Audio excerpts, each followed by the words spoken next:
Batman 411. This is Max Allen Collins writing with Dave Cockrum on the art. This is the second part of this Two-Face story with Jason. Obviously, we had the cliffhanger last issue that Jason discovered on the back computer that Two-Face was in fact responsible for his father's death. I think probably the first thing I'd say about this issue that I think is kind of smart on his behalf is that it goes a while without Jason to let us think, after that cliffhanger, what does Jason think of this? What's he doing? We go quite a while, we get a bit of Two-Face doing his crime during the daytime, and he's doing that because he knows Batman doesn't come out in the daylight. So we have that, and Bruce is at some sort of hospital fundraiser thing. He's donated money, something, usual stuff.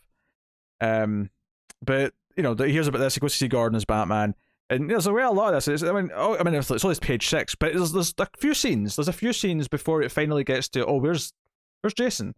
And Alfred's like, that's a quarter of the book gone. Yeah. It's like, where's Jason? He's like, he's still asleep. He's like, he's been sleeping all day, and you just see him lying there in the bed with this like angry face on him, and he's just cold and distant and miserable. And Batman's like pointing out, why has he been such a little shit? What's wrong with him? Yeah, Alfred's like, what's wrong with him? And Bruce's like, I don't know. He's pouting. And he's just there going, who cares? I've never seen him like this. We'll get used to it because we've been seeing it for 25 years. Depressingly true. So there's some convoluted like fitting Two-Face's crimes into the number 2 here, where it's 2 pairs of the cards, so there's 4 crimes, and the second and the third crime are all to do with the number 2. One of which is really elaborate, where it doesn't sound like it was planned, but because the baseball game that Bruce had tickets for him and Jason to go, but because they're doing Batman and Robin stuff, he gave the tickets to Alfred and Commissioner Gordon. So they're at the baseball game with the Gotham Mammoths and the Metropolis Twins. And I'm only pointing this out, these team names, because when we did a quiz during quarantine last year, one of the questions was about sports teams, and I remember Gotham Mammoths being one of the answers. Yeah, you. I didn't. I just thought it was neat that I encountered it. It popped up. It's real. Yeah. I can confirm that is a real sports team. As the Gotham baseball team, and then Metropolis is the Twins. That's their anyway. So it's a double header. The second inning is nothing but twos. It's just twos across the board. Yeah, very convenient. So Two-Face shows up to rob the place. Batman and Robin jump out. We get some action, including Robin trying to kill Jason with his bare hands. Robin tried to kill Two-Face. Oh, sorry, yes, Robin tried to kill Two-Face. Sorry. There's a slip. It's a Freudian slip. Wishful thinking. Yeah.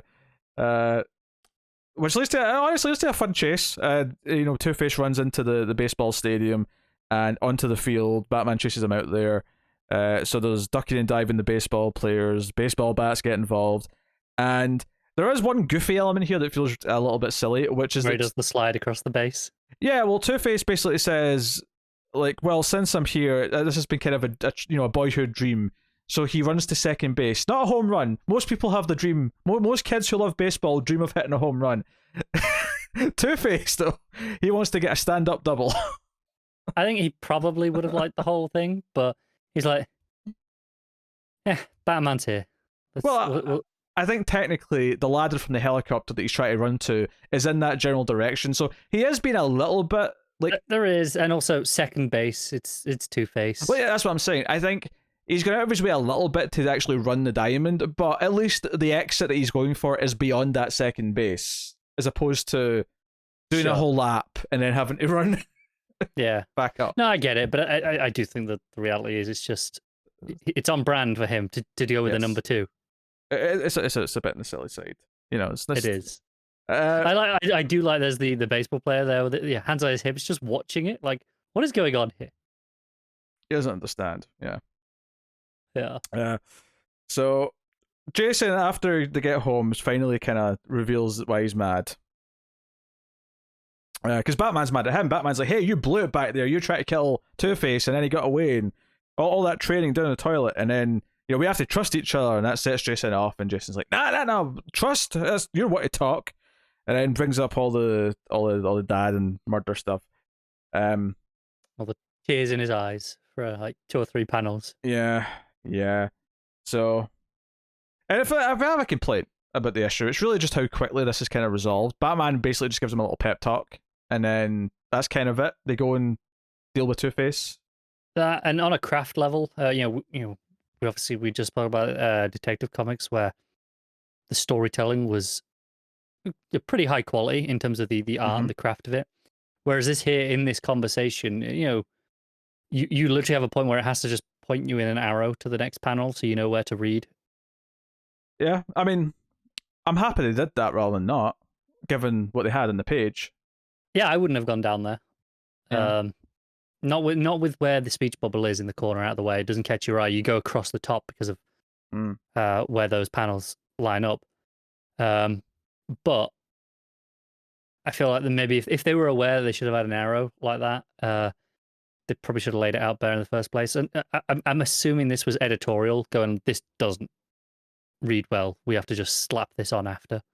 Yeah, yeah. It's not a huge deal because at least they did because there's definitely some comics, modern comics, where we'll have a problem with the order of the panels, and there is no like help added afterwards. It's just go with it. Yeah, we've definitely spoken about that, and that is a problem for sure. And this is better than not having it, but also it's distracting that it's there. That said, the art's not bad though. I mean, it is a goofier issue, despite the fact that it's dealing with Jason Learn about two. I mean, this has been the goofier book of the two, for the time being.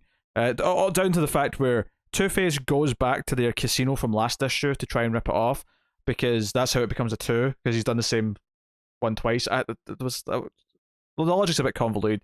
But it turns out they have a giant human-sized roulette wheel, the world's largest roulette wheel, which is where the end of the fight ends up taking place, and Jason proves that he's not a evil little shit anymore by saving Two-Face by grabbing him before the giant roulette ball.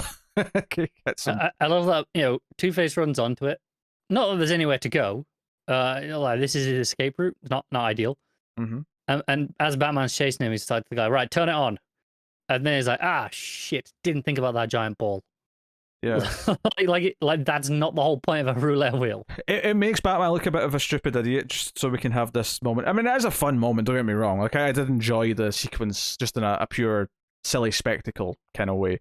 Yeah. Also, nice little touch is that when Two-Face is jumping out of the roulette wheel, you can see where his shadow's going, that he's actually going to be in the number 2. So, it's an obvious thing to do, but, I'll appreciate it all the same. Yeah, it is nice. So yeah, Jason comes in. Sorry, he doesn't grab Two-Face. He kicks the ball out of the way. Yes, but same difference. And Two-Face is left there, feeling dizzy. He's arrested, and well, that's us, chum. We've done it. End of issue. So it's worth mentioning that we're still on the second chances trade after this, right? But this is not the end of that trade, even though this was clearly the story that was named after. But yeah, I mean, they had to pick a name though, right? Oh yeah, sure. Yeah, just making that clear in case you're reading through the trades or you're curious about where the trades are. So still quite a bit left in this trade, I think.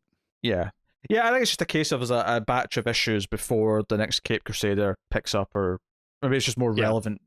Maybe the Jason Todd early stories continue for a couple of more 2-parters or something, and then it's back to Cape Crusader book 1. It was an okay issue. Like, I mean, it's decent fun enough. The art is, I think, fun and expressive. It's not up to the craft of obviously some other things. We mentioned the panel layout being a little confusing at one point, but it does have fun with the baseball stuff. It has fun with the giant roulette wheel. Yeah, it's perfectly fine. There's not really a lot wrong with it. It's just not anything that particularly good either. Yeah, it's fine. It's, it does what it's supposed to do. There's definitely complaints, but I think it's what's funny though. A lot of the complaints that I think we make about this type of comic book is it is mostly an age thing, where this is just kind of off the time, and clearly it's kind of a conflicting thing because obviously other books at the same time were ahead of their time and were pushing the medium forward. This is just more ingrained in the classic Bronze Age style of storytelling. Yeah, I think we're at a really awkward point in comics history, or at least specifically with DC, where more or less within weeks of each other, we had the last issue of Detective Comics from year 2, and then this, and they feel like from different worlds. It wasn't that long ago that this book was doing year 1, which feels like a full decade ahead of this at least. Oh, absolutely. And so yeah, it really does feel like it's really hit or miss right now as to how far it's pushing forward. This was 2 weeks after that Detective Comics we just talked about. Okay, that sounds about right. I know it was within a few weeks, and it feels like such a monumental step backwards from that issue. But at the same time, like I say, was only a couple, in real time, a couple of months before this, where this was year one, and Detective Comics was doing these issues. That's true, and that's how we felt when we were doing those issues. We felt that Detective was the goofy one, and now they've switched. Yeah. But I think there is a place for these silly old books, and I do, I think at one point we probably will do some Bronze Age books, and we will do some stuff that is a bit more old school, and I think there's some charm to it, there's some fun to it. I think if that's all I was reading, I'd probably be bored, but having one book like this, I think is actually quite good, because it is an important part of comic books, that comic books did progress from this to maybe the more things we're typically used to now. It's interesting from a history perspective and seeing where it came from, but I don't find them actually, for the most part, that enjoyable to read. There are exceptions, of course, but a lot of it I find interesting rather than enjoyable.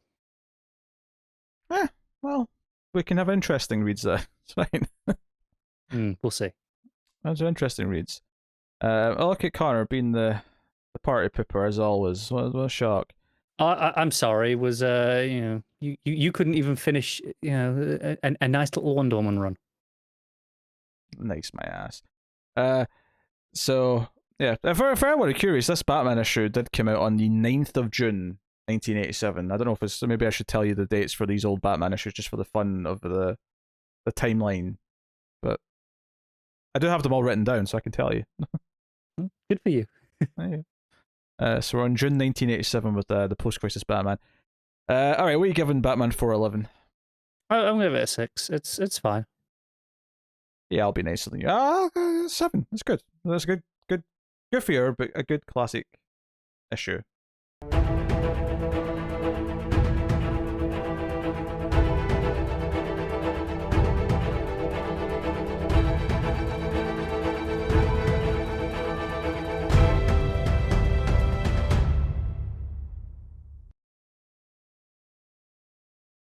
Okay. Have you frozen, or are you just keeping it? No, I thought you were moving on.